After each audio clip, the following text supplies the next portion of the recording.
So well done, Stefanos. Did you expect such a tough match today from Sebastian? I really didn't know what to expect. I didn't expect anything, to be honest. I haven't seen him play much before, and I knew that he had a good run. And at the next gen finals in Milan, I watched some of his videos. He seemed like an interesting player. It's always tricky facing opponents like him that haven't been on the tour much and haven't played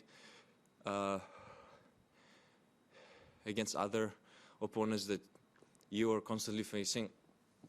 So it took a while for me to adjust. I was on the back foot a little bit, and I think once I managed to kind of read his game a little bit and get a clue of what he likes to do. Sorry, I'm really cold. Things worked out pretty well. Any questions in the room? 2 matches in, just wondering how you're feeling physically, and in particular how the elbow's holding up, especially with a long match today. I feel like I'm getting physically better in every single one of my matches, and my elbow hasn't been bothering me since Sydney. So I see a very good progression since then, and I'm happy to be able to play that way.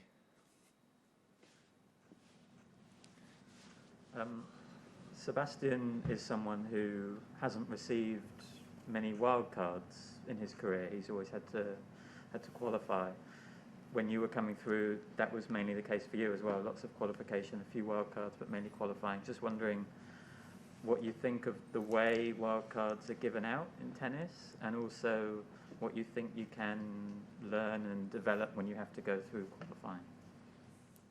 Well, Sebastian has earned his way through, and by playing lots of qualifying rounds and having to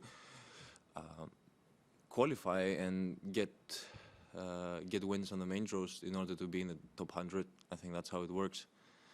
Something that I had to go through too, without being part of a massive federation that supported me, that hosted Challenger and ATP events.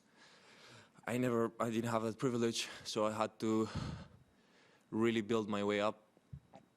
I did have a few wildcards. I think first one was in Rotterdam, with the help of my agent at the time, and I think also Richard Krajicek, which helped me a lot. You know, he at the time I was #1 junior, ITF junior, and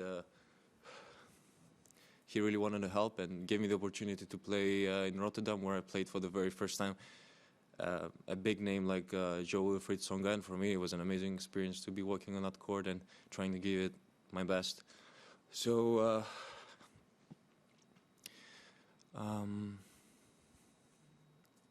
respect for him for qualifying so many times, and for also, I kind of feel like we've been in a similar position.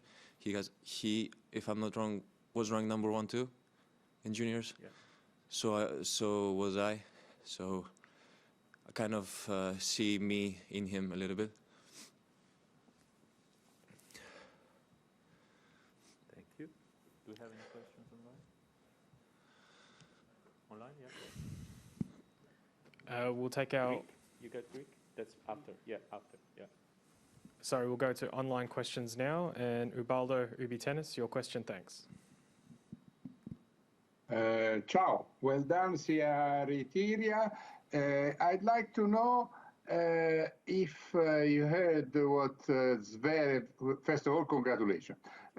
Second, I'd like to know if you know what Zverev said yesterday when he was informed that Humbert had COVID, and he said, we are not tested here, and we believe that there are many more positives than maybe we know.